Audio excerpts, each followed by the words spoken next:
नमस्कार सभी को। मैं मत्तू केवट। मैं आज आपको इस वीडियो के माध्यम से कक्षा 5वीं विषय बुद्धिमत्ता के अंतर्गत घटक है तर्क संगति व अनुमान। तर्क संगति व अनुमान के अंतर्गत दो घटक आते हैं, भाषिक और अभाषिक।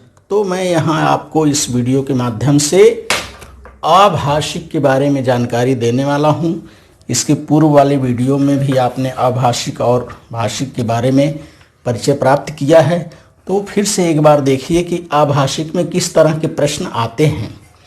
इस प्रश्न प्रकार में एक आकृति दी जाती है, उस आकृति से कोण, त्रिभुज, चतुर्भुज, वर्ग, रेखाखंड इत्यादि रचनाओं का निर्माण होता है। उस आकृति में उसकी संख्या पूछी जाएगी, उसको गिनकर उत्तर खोजना पड़ता है। उत्तर क्या करना पड़ता है? इसको हमें को खोजना पड़ता है।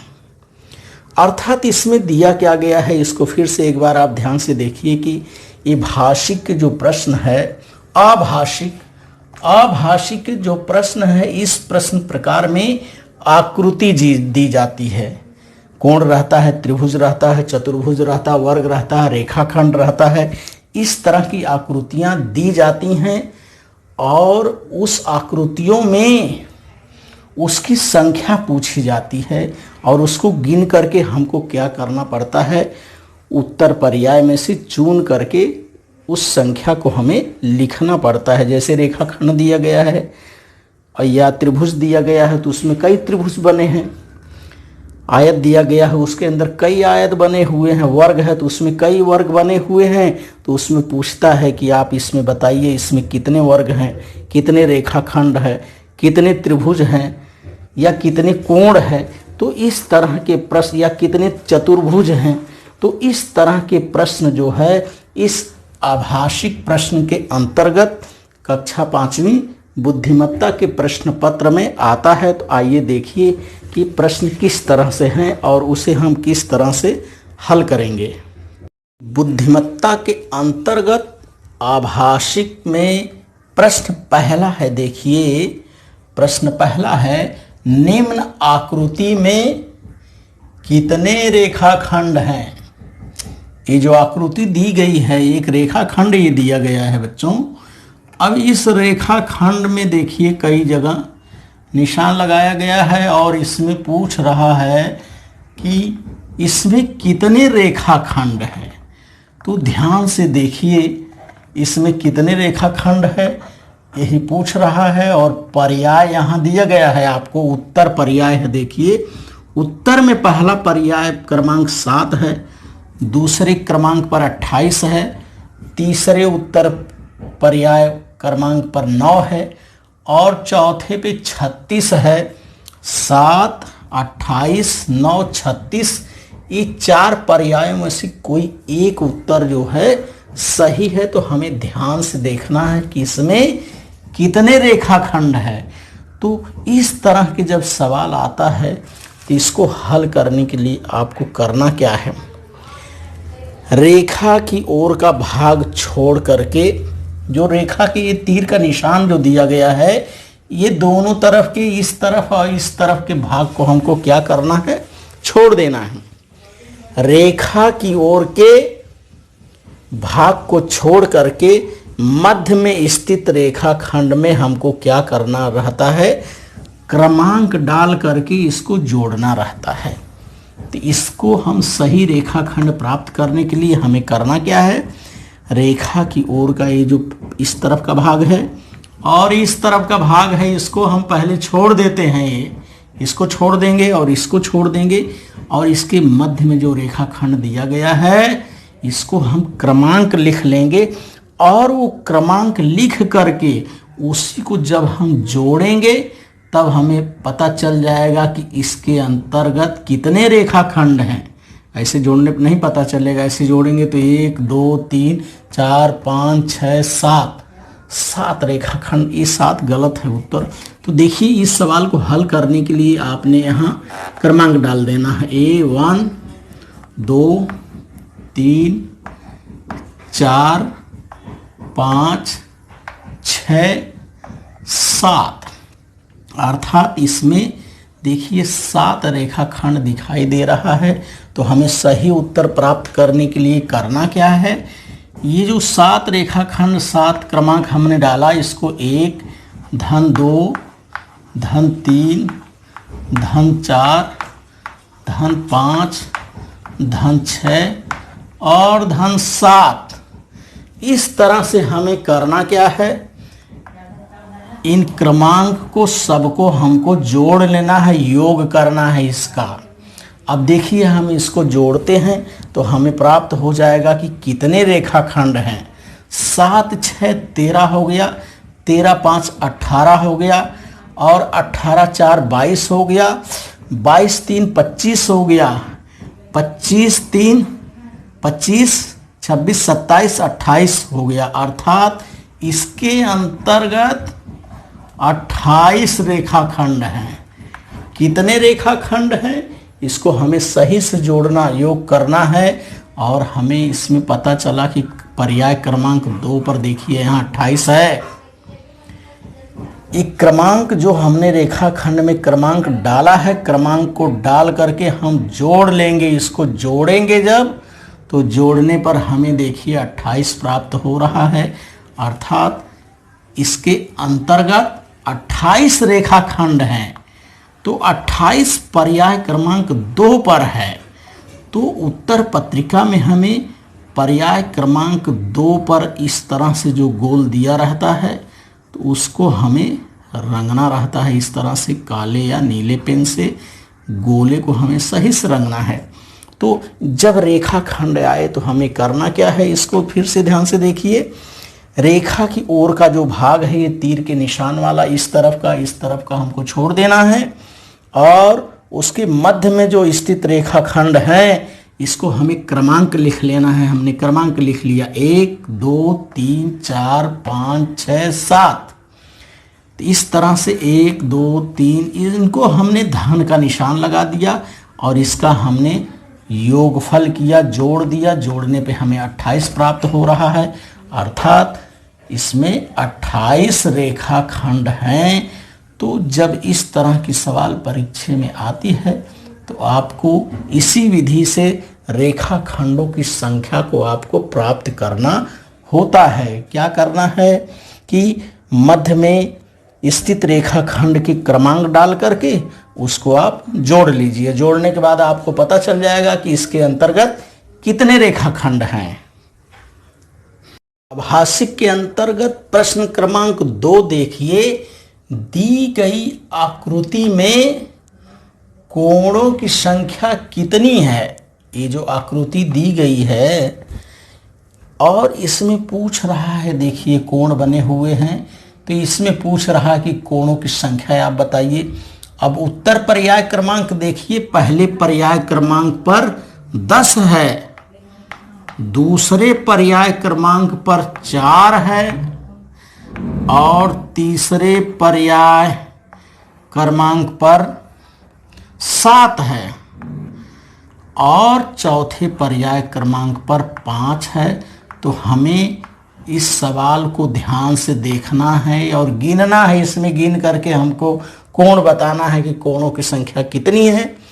तो इस सवाल को हल करने के लिए जैसे हमने रेखाखंड में किया, तो इसमें हमें करना क्या है, प्रत्येक कोण में अनुक्रमांक देकर उनको क्या करना है, जोड़ना है। ये जो दिया गया है सवाल, इसके प्रत्येक कोण के अंदर हमें अनुक्रमांक दे देना है, नंबर डाल देना है।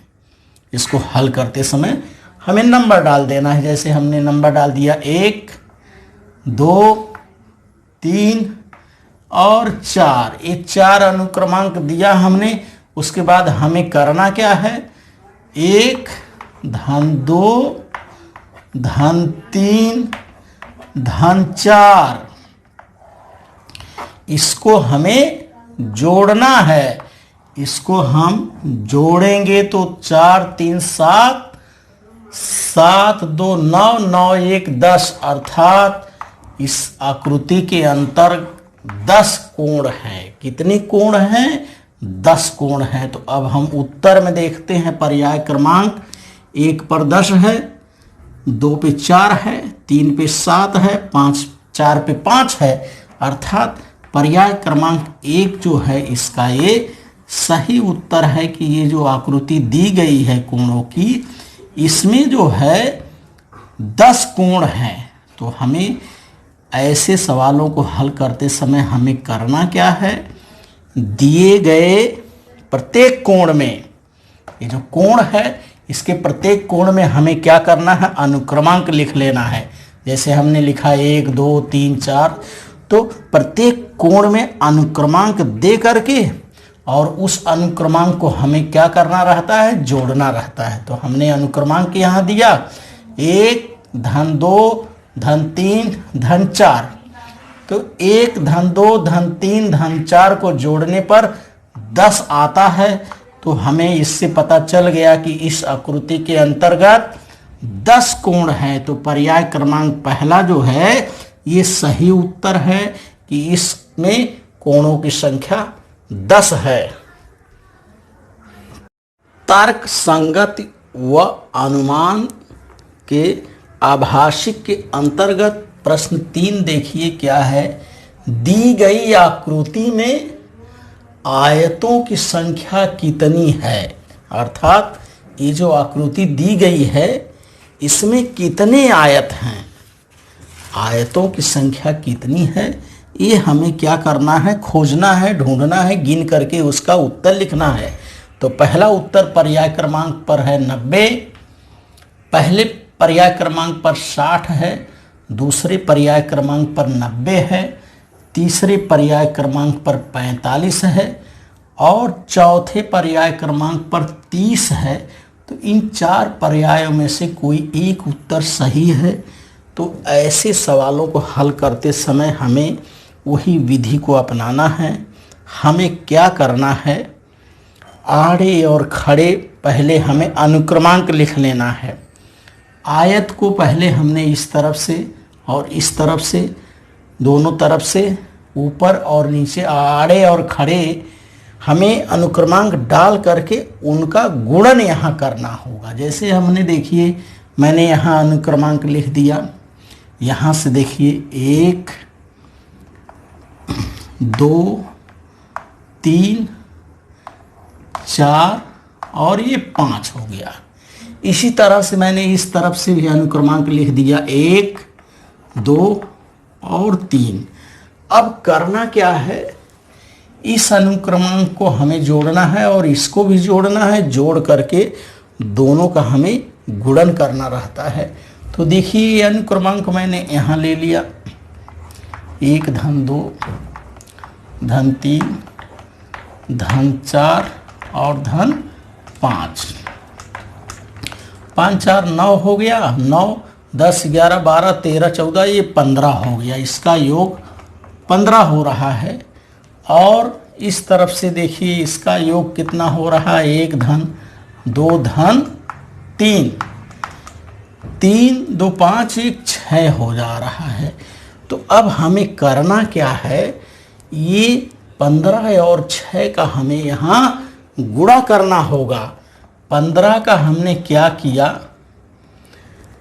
15 का हमने 6 में गुणा कर दिया। ये सवाल को हल करते समय ये देखिए 15 का हमने क्या कर दिया? गुणा। 15 छक्का 90 हो रहा है। 15 का 6 में गुणा करने पर 90 उत्तर आ रहा है। अर्थात इस आयत के अंतर्गत 90 आयत हैं। कितने आयतों की संख्या कितनी है? 90 है। तो पर्याय क्रमांक 2 जो है ये सही उत्तर है। तो उत्तर पत्रिका में हम पर्याय क्रमांक 2 के गोले को इस तरह से रंगेंगे। इस तरह की जब आकृति दी रहती है तो हमें क्या करना है? पहले इसको हमें आड़े और खड़े इस तरह से हमें अनुक्रमांक डाल लेना है। देखिए मैंने यहाँ अनुक्रमांक 1 लिखा, यहाँ मैंने 2 लिखा, यहाँ 3 लिखा, यहाँ 4 और यहाँ 5 है। अर्थात 1 2 3 4 5 आयतों की संख्या। इस अनुक्रमांक को मैंने क्या किया, करना क्या है, हमें इसको जोड़ना है, इसका योग कर देना है। 5 4 9, 9 10 11 12 13 14 15, यानी 1 से लेकर के 5 तक की संख्या अंक को हमने जोड़ा तो इसका योग 15 आ रहा है। इसी तरह से आड़े के बाद खड़े में जो आयत दिए गए हैं 1 2 और 3, 1 2 3, इन तीनों संख्याओं का योग करने पर 6 आ रहा है। इसके बाद हमें करना क्या है, इसका गुणनफल करना है। आड़े और खड़े में जिन संख्याओं का हमने योग किया, आड़े संख्या में 15 आया और खड़े में 6 आया, तो 15 में 6 का गुणा किया 90 आ गया। तो 90 जो है इसमें आयत की संख्या है। तो इस तरह से जब इस तरह की सवाल आएगी, वर्ग हो या आयत हो, तो उन संख्याओं को हमें क्या करना है, योग करके आड़े और खड़े संख्याओं को अनुक्रमांक का योग करके हमें उसका गुणनफल निकालना है। तो गुणनफल निकालने पर उस संख्या, कितनी संख्या है, कितनी आयत है, कितने वर्ग हैं, उसकी संख्या हमें प्राप्त होगी। तो इस तरह से आप आभाषिक के अंतर्गत दिए गए प्रश्नों को क्या करिए, हल करिए और उसको समझिए। और तथा मेरे आगे आने वाले वीडियो के लिए आप मेरे इस चैनल को लाइक करें, सब्सक्राइब करें, बेल आइकन को दबाएं। धन्यवाद सभी को।